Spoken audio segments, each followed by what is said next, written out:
लोकप्रिय रक्षा मंत्री आदरणीय राजनाथ सिंह जी, सभी से आग्रह खड़े होके जोरदार ताली बजा के आदरणीय रक्षा मंत्री जी का स्वागत करेंगे।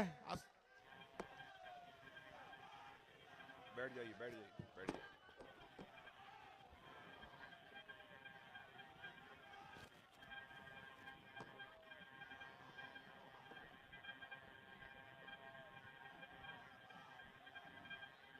बैठ जाइए, बैठ जाइए।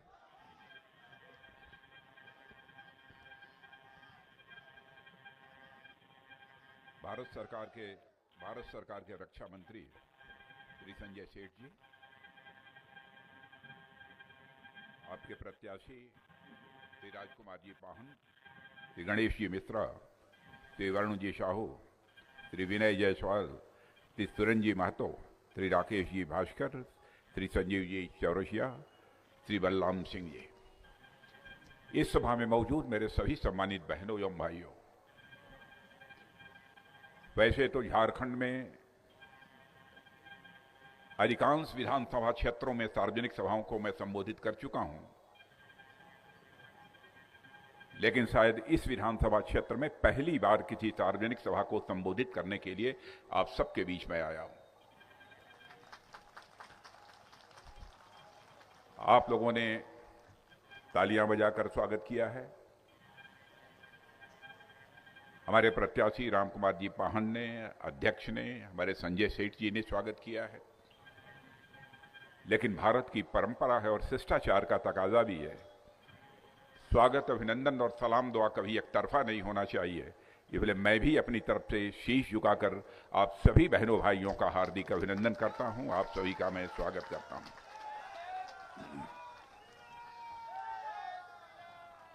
आज जिस दिन इस सार्वजनिक सभा को संबोधित करने के लिए आप सबके बीच में खड़ा हुआ हूं, यह कार्तिक पूर्णिमा का दिन है। कार्तिक पूर्णिमा के साथ साथ यह देव दीपावली का भी दिन है, साथ ही साथ यह गुरु नानक जयंती का भी दिन है, और साथ ही साथ यह धरती आबा भगवान बिरसा मुंडा का भी जन्मदिन है। और आज से ही 150वीं उनकी जयंती इस वर्ष मनाई जाएगी। मेरे बहनों भाइयों, भगवान बिरसा मुंडा का जहां तक प्रश्न है, आज मैंने उनकी प्रतिमा पर जाकर शीश झुकाकर अपनी श्रद्धांजलि अर्पित की है। उनकी स्मृति को मैंने नमन किया है। भारत की आजादी में उन्होंने जिस तरीके से संघर्ष किया है, मैं समझता हूं कि भावी पीढ़ी को सदैव उससे प्रेरणा मिलती रहेगी, ऐसा मेरा पक्का विश्वास है। हमारी सरकार ने फैसला किया है कि 15 नवंबर को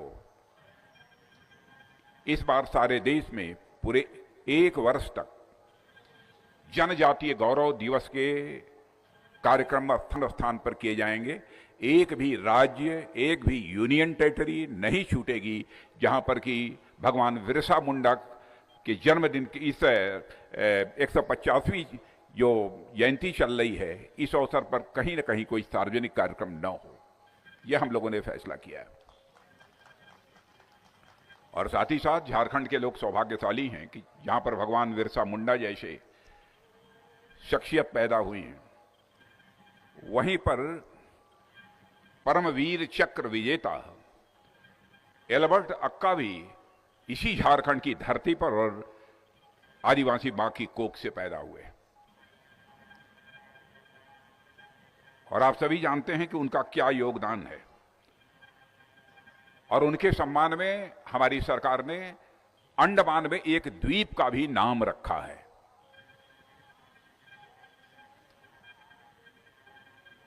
भारत का मान सम्मान बढ़ाने वाले अथवा भारत की गरिमा बढ़ाने वाले ऐसे जहां जितने भी महापुरुष हैं, उनके प्रति सम्मान व्यक्त करना मैं समझता हूं किसी भी शासन का यह दायित्व बनता है। उस दायित्व को हमने किया है। आज यदि आपके बीच में आया हूं यहां पर, तो जो विधानसभा का चुनाव चल रहा है उसी के निमित्त आया हूं। पहले चरण का चुनाव संपन्न हो चुका है, 43 विधानसभाओं में मतदान हो चुका है, लेकिन राजनीतिक पर्यवेक्षकों का यह मानना है कि 43 विधानसभा क्षेत्रों के जो चुनाव हुए हैं उसमें 2/3 से अधिक सीटों पर कोई विजय प्राप्त कर जा रहा है, तो भारतीय जनता पार्टी की एनडीए विजय प्राप्त करने जा रही है। और अब तो सारे जितने राजनीतिक पंडित हैं वो हम मानते हैं कि इसमें कहीं दो मत नहीं है कि भारतीय जनता पार्टी झारखंड में 2/3 बहुमत के साथ इस बार सरकार बनाएगी। मैं सच बतलाऊं कि आज के कुछ महीने पहले हम लोगों को ऐसा प्रतीत नहीं होता था, लेकिन अब यह बात पक्की हो गई है। लेकिन मैं झारखंड के सभी बहनों भाइयों से मैं कहना चाहता हूं, झारखंड का नेतृत्व करने वाला व्यक्ति ऐसा होना चाहिए जिसके दामन के ऊपर कोई दाग न लगी हुई हो। यह कैसी विडंबना है कि अटल जी ने जिस हसरत के साथ और जिस भाव के साथ झारखंड नए राज्य का सृजन किया था, उस झारखंड के 13 मुख्यमंत्रियों में से 3 मुख्यमंत्रियों को जेल की हवा खानी पड़ी है। लेकिन मैं गर्व के साथ कह सकता हूं मेरे बहनों भाइयों कि हमारे 3 मुख्यमंत्री, चाहे श्री बाबूलाल मरांडी रहे हों, चाहे श्री रघुवर दास रहे हों, चाहे श्री अर्जुन मुंडा रहे हों, कोई मां का लाल उंगली उठाकर नहीं कह सकता कि उनके दामन के ऊपर कोई भ्रष्टाचार की दाग लगी हुई है। और हम लोगों की संज्ञान में यदि कहीं बात आ जाएगी कि हमारे पार्टी का कोई नेता इस प्रकार की नापाक हरकत कर रहा है, तो उसको दूध की मक्खी की तरह निकाल बाहर करने में हम लोग रंच मात्र संकोच नहीं करेंगे। और साथ ही मैं यह भी आपको यकीन दिलाना चाहता हूं, भारतीय जनता पार्टी हिंदुस्तान की एक ऐसी राजनीतिक पार्टी है जो कहती है वह करती है। हमारे कहने और करने में कभी अंतर नहीं रहा है। यहां जितने लोग भी बैठे हैं, मैं प्रेस के दोस्तों से भी कहना चाहता हूं, हमारी कोई भी बात यदि गलत हो तो आप प्रेस में उसे हाईलाइट कर दिए और कहिए कि राजनाथ सिंह झूठ बोलकर गए। बहनों भाइयों, यदि हमारी गलती होगी तो उसके लिए मैं क्षमा मांग लूंगा, क्योंकि जिंदगी में यदि हमने राजनीति की है तो जनता की आंखों में धूल झोंक कर राजनीति नहीं की है, जनता की आंखों में आंख डालकर राजनीति की है। हमारी पार्टी का जहां तक प्रश्न है, हमारे घोषणा पत्रों को उठाकर देख लीजिए। मैं इधर 3-4 चुनावों के घोषणा पत्रों की बात नहीं कर रहा हूं, 1951 के भारतीय जनसंघ के घोषणा पत्र की बात मैं कर रहा हूं, जिस समय हमारे पार्टी की स्थापना हुई थी। उस समय भी जो हम लोगों ने कहा था, अवसर मिलने पर उसे हमने पूरा किया है। और 2014 के बाद जो हमारी इधर की सरकार रही है, उसका घोषणा पत्र सहज तरीके से आपको मिल जाएगा। उन घोषणा पत्रों को भी आप उठाकर देखिए। जो जो बातें हम लोगों ने कही थी, अक्षरशः सारे वादों को हम लोगों ने पूरा किया है। मैं समझता हूं चाहे कोई इंसान हो, चाहे कोई संस्था हो, अथवा कोई राजनीतिक दल हो, विश्वसनीयता, क्रेडिबिलिटी उसकी सबसे बड़ी पूंजी होती है। और मैं आपको यकीन दिलाना चाहता हूं कि भारतीय जनता पार्टी का जहां तक प्रश्न है, वह अपनी विश्वसनीयता पर किसी भी सूरत में संकट नहीं पैदा होने देगी। मैं अब दावे के साथ यह बात मैं कह सकता हूं। जो भी हम लोगों ने कहा है, सब कुछ हम लोगों ने पूरा किया है। केंद्र में 2014 से हमारी मोदी जी के नेतृत्व में सरकार चल रही है। कौन इस सच्चाई को नकार सकता है? अंतर्राष्ट्रीय जगत में भारत की प्रतिष्ठा बढ़ी है। पहले अंतर्राष्ट्रीय मंचों पर भारत कुछ बोलता था तो भारत की बातों को जिस गंभीरता पूर्वक लिया जाना चाहिए नहीं लिया जाता था, लेकिन आज यदि अंतर्राष्ट्रीय मंचों पर भारत कुछ बोलता है, सारी दुनिया कान खोलकर सुनती है कि भारत बोल क्या रहा है। यह भारत की हैसियत सारी दुनिया में बनी है। धन दौलत के मामले में जो हमारा भारत दुनिया के देशों में 2014 के पहले 11वें स्थान पर खड़ा था, आज हमारा वह भारत हम लोगों की सरकार आने के बाद जंप लेकर 5वें स्थान पर पहुंच गया है। मेरे बहनों भाइयों, मैं नहीं कह रहा हूं, बल्कि बड़ी बड़ी फाइनेंशियल फर्म्स, बहुत बड़ी बड़ी वित्तीय संस्थाएं और अर्थशास्त्रियों के द्वारा अब यह दावा किया जा रहा है कि मोदी जी के नेतृत्व में भारत जितनी तेजी के साथ आगे बढ़ रहा है, अब इस सच्चाई को भी नकारा नहीं जा सकता। धन दौलत के मामले में, अर्थव्यवस्था के आकार के मामले में, यह भारत 2.5 साल के बाद, यानी जब 2027 आएगा, तो हमारा यह भारत धन दौलत के मामले में, अर्थव्यवस्था के आकार के मामले में दुनिया के देशों में 3रे स्थान पर आकर खड़ा हो जाएगा। यह अब दावा बड़े बड़े अर्थशास्त्रियों के द्वारा किया जा रहा है। यह हमारी कोई सामान्य उपलब्धि नहीं है, यह हमारी कोई छोटी उपलब्धि नहीं है। और मैं एक जानकारी आपको और देना चाहता हूं, शायद आपको जानकारी होगी भी, मेरा यह मानना है। आप जानते हैं रूस और यूक्रेन की लड़ाई है, पिछले सवा दो वर्षों से लगातार चल रही है।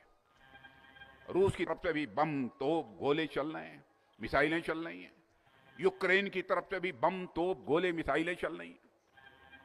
बड़ी संख्या में लोग मारे जा रहे हैं। जब यह युद्ध प्रारंभ हुआ था तो हमारे भारत के बहुत सारे बच्चे, कोई इंजीनियरिंग का कोर्स कर रहा था, कोई मेडिकल का कोर्स कर रहा था, कोई मैनेजमेंट का कोर्स कर रहा था, वहां पढ़ते थे। उनके माता पिता को चिंता हुई कि कहीं ऐसा ना हो कि जहां हमारे बच्चे रहते हैं वहां पर रूस की मिसाइल, बम अथवा तोप, गोले आकर गिर जाएं, क्या होगा। उन सारे बच्चों के माता पिता हमारे प्रधानमंत्री से मिले। उन्होंने कहा कि मोदी जी, चाहे जैसे भी हो, हमारे बच्चों को यूक्रेन से आप बाहर निकालिए। बहनों भाइयों, आप ये कल्पना कर सकते हैं, कोई आसान काम नहीं था। प्रधानमंत्री ने क्षण भर की देर नहीं लगाई, टेलीफोन उठाया और रूस के राष्ट्रपति मिस्टर पुतिन को टेलीफोन किया और साथ ही साथ यूक्रेन के राष्ट्रपति मिस्टर जेलेंस्की को टेलीफोन किया और उनसे आग्रह किया, थोड़ी देर के लिए आप युद्ध रोक दीजिए। आपको जानकर बेहद खुशी होगी, गौरव की आपको अनुभूति होगी मेरे बहनों भाइयों, कि 4.5 घंटे के लिए रूस और यूक्रेन का युद्ध रुक गया और हमारे 22,500 बच्चे यूक्रेन से चलकर भारत आ गए। यह कोई सामान्य उपलब्धि नहीं है, यह कोई छोटी उपलब्धि नहीं है। भारत लगातार आगे बढ़ रहा है। भारतीय जनता पार्टी के नेतृत्व में ही यह हो रहा है और सारी दुनिया में भारत का सम्मान बढ़ा है। मैं यह मानता हूं कि झारखंड पिछले कुछ दिनों में बड़ी तेजी से पीछे गया है। मैं छत्तीसगढ़ का उदाहरण आपको देना चाहता हूं। 3 बार लगातार एक अस्थायी सरकार बनी। उस अस्थायी सरकार बनने का परिणाम यह हुआ है कि छत्तीसगढ़ हिंदुस्तान के विकसित राज्यों की कतार में आकर खड़ा हो गया। लेकिन झारखंड में यह भारतीय जनता पार्टी को अवसर नहीं मिल पाया। मैं आपसे केवल एक बार की अपील करने नहीं आया हूं, 2 बार लगातार 5-5 साल के लिए आप झारखंड में भारतीय जनता पार्टी नेतृत्व की एनडीए सरकार बना दीजिए। बहनों भाइयों, हम झारखंड को विकसित राज्यों की कतार में लाकर खड़ा कर देंगे।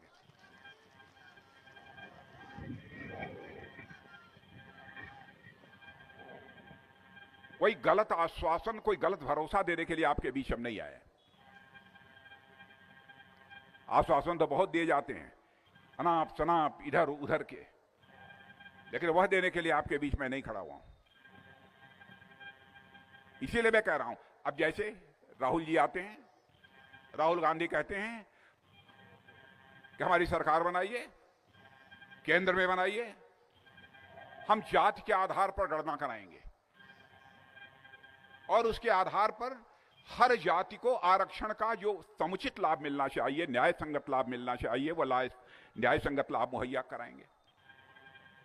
बहनों भाइयों, लगता है कि राहुल जी को इस बात की जानकारी नहीं है कि इस हिंदुस्तान में कितनी जातियां हैं। 2011 में एक बार सर्वेक्षण हुआ था तो वह रिपोर्ट प्रकाशित ही नहीं की गई। इतनी जातियां हैं, इतने गोत्र हैं कि वो उनकी संख्या लाखों से ऊपर थी। और इधर एक हमारा जो ये सामाजिक विभाग, ये उसको बोलते हैं सोशल समाज कल्याण विभाग, समाज कल्याण विभाग ने आज के कुछ वर्षों पहले एक सर्वेक्षण कराया था। उसमें भी लगभग, आपको जानकर आश्चर्य होगा कि लगभग 7-8 हजार जातियां थी। मैं कांग्रेस के दोस्तों से कहना चाहता हूं कि कम से कम एक रूपरेखा लेकर आइए, एक ब्लूप्रिंट लेकर आइए।